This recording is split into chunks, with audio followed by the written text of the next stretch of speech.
রমজান মাসে আল্লাহ তাআলা কোরআনে কারীমকে নাযিল করেছেন।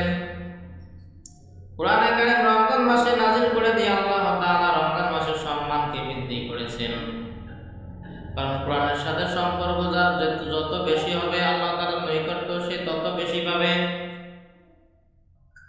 অনেক ভাই কোরআনে কারীমের আলোচনা করে, কোরআনে কারীমের উপর আমল করে আল্লাহ তাআলা দুনিয়া ও আখিরাতে তাদেরকে সম্মানিত বানিয়েছেন। কিন্তু যে কোরআনে কারীমকে মহব্বত করবে না, কোরআনে কারীমের বিধান মতো চলবে না, কোরআনে কারীম মামলা দায়ের করবে। এজন্য কোরআনে কারীম আল্লাহ রাব্বুল আলামিন দান করেছেন শুধু বাড়িতে রাখার জন্য নয়, শুধু তাবিজ কবজ করার জন্য নয়, শুধু কসম করার জন্য কোরআনে কারীমকে রাখেন নাই। আর বছরে বছরে 2-4টা কোরআনে কারীমকে নিয়ে মসজিদে মাদ্রাসায় হাদিয়া দেওয়ার জন্য দেয় নাই। কোরআনে কারীম আল্লাহ তাআলা দান করেছেন পড়ার জন্য। কোরআন শব্দের অর্থই হলো পড়া। কোরআনে কারীম পড়া, কোরআনে কারীমের উপর আমল করা। যে ব্যক্তি কোরআনে কারীম নিজে তেলাওয়াত করবে, এর উপর আমল করবে, আল্লাহ তাআলা ওই ব্যক্তিকে 10 জন জাহান্নামী ব্যক্তিকে সুপারিশ করার ক্ষমতা আল্লাহ তাআলা দান করবেন। এমন ব্যক্তি যাদের উপর জাহান্নাম ওয়াজিব হয়েছে, এমন ব্যক্তিকে কোরআনে কারীম পড়বে যারা তাদেরকে সুপারিশ করার ক্ষমতা আল্লাহ তাআলা দান করবেন। এজন্য ভাইয়েরা আমার, বন্ধুরা আমার, নিজে কোরআনে কারীমকে শিক্ষা করে অন্যকে শিক্ষা দেয়। নিজে যদি আলেম হতে না পারে সন্তানকে বানানোর চেষ্টা করি, সন্তান যদি আলেম না হয় নাতি পুতিদেরকে চেষ্টা করি। কারণ আল্লাহ রাব্বুল আলামিনের যে নিয়ামত আমরা ভোগ করি, কিয়ামতের ময়দানে, কঠিন হাসরের ময়দানে যদি আল্লাহ তাআলা আমাদেরকে ধরেন, কোনো জবাব কিন্তু আমরা দিতে পারবো না। আল্লাহ রাব্বুল আলামিন রাসূল সাল্লাল্লাহু আলাইহি ওয়াসাল্লাম বলেছেন, মান নুকিশাল হিসাব আউযিবা, যার পুঙ্খানু হিসাব নেওয়া হবে তার ধ্বংস অনিবার্য। এজন্য বিনি হিসাবে জান্নাত যাওয়া যায়, সেই সব আমল আমাদের করা দরকার, আছে না নাই বলেন? এজন্য ভাইয়েরা আমার, যারা কোরআনে কারীমের উপর মহব্বত করবে, কোরআনে কারীমের মাদ্রাসাকে মহব্বত করবে, কোরআনে কারীমের হাফেজকে মহব্বত করবে, আলেমকে মহব্বত করবে, মাদ্রাসার তালিম ইলমকে মহব্বত করবে, আল্লাহ রাব্বুল আলামিন এই উসিলায় তার সকলের কবরখানি জান্নাতের বাগান বানায় দিবেন। বলেন সুবহানাল্লাহ।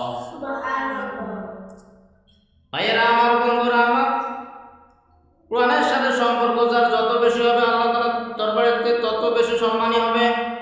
কোরআনে কারীমের সাথে সম্পর্ক মদিনা মুনাওয়ারা, মক্কা মুকাররমা, আল্লাহ রাব্বুল আলামিন কোরআনে কারীমের বদৌলতে মক্কা এবং মদিনাকে সম্মানিত করেছেন। পৃথিবীর যত শহর আছে, যত দেশ আছে, সকল দেশের থেকে মক্কা শহরের দাম আল্লাহ তাআলার কাছে অনেক বেশি। বলা ঠিক কিনা?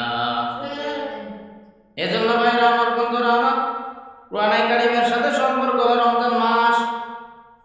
কিন্তু আপনি 11 মাসে যত আমল করেন না কেন, আল্লাহ রাব্বুল আলামিনের দরবারে কিন্তু রমজান মাসের মতন ফজিলত আল্লাহ তাআলা দান করেন না। রমজান মাসে কোনো ব্যক্তি যদি একটি ফরজ ইবাদত করে, আল্লাহ তাআলা তাকে 70টা ফরজ সব দান করবেন। বলেন সুবহানাল্লাহ। রমজান মাসে যদি কোনো ব্যক্তি একটি নফল ইবাদত বন্দেগী করে, আল্লাহ রাব্বুল আলামিন তাকে একটি ফরজের সমতুল্য সব দান করেন। এজন্য ভাইয়েরা আমার, বন্ধুরা আমার, রমজান মাস হলো একটা ইবাদতের মাস। রমজান মাস একটা সবরের মাস। রমজান মাস হলো মানুষের সমবেদনা প্রকাশ করার মাস।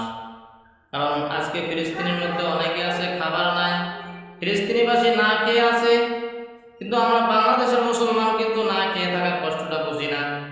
যদি রমজান মাসের রোজা আমরা রাখতে পারি, সারাদিন না খেয়ে থাকতে পারি, তাহলে আমরা বুঝবো যে গরিবরা কত কষ্ট করে, তারা না খেয়ে থাকে, তাদের কত কষ্ট হয়।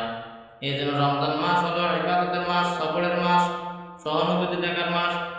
রমজান মাসে যারা নিজের গোলামকে, অর্থাৎ চাকর বাকর, এদের বোঝাকে হালকা করে দেওয়া, এদের কাজের বোঝা যদি কোনো ব্যক্তি হালকা করে দেয়, আল্লাহ রাব্বুল আলামিন বলেছেন তার সমস্ত জিন্দেগীর গুনাহ খাতা আল্লাহ রাব্বুল আলামিন ক্ষমা করে দেবেন। বলেন সুবহানাল্লাহ। আবার রমজান মাসে কোনো ব্যক্তি যদি কাউকে ইফতার করায়, তাহলে আল্লাহ রাব্বুল আলামিন বলেছেন ওই ব্যক্তি যে রোজাদার, সারাদিন রোজা রাখিয়া যেই সব পাবে, আল্লাহ তাআলা ওই রোজাদার ব্যক্তিকে যিনি ইফতার করাবে, আল্লাহ তাআলা ওই ব্যক্তির আমলনামায় সমপরিমাণ সব দান করবেন। বলেন সুবহানাল্লাহ। এতে যারা রোজাদার তাদেরও সবের কোনো কমতি হবে না, কারণ আল্লাহ রাব্বুল আলামিনের নেকি অনেক বেশি। আল্লাহ রাব্বুল আলামিন বলেছেন যদি কোনো ব্যক্তি একটা খেজুর অথবা পানি দিয়ে কোনো ব্যক্তিকে ইফতার করায়, আল্লাহ রাব্বুল জিন্দেগির সমস্ত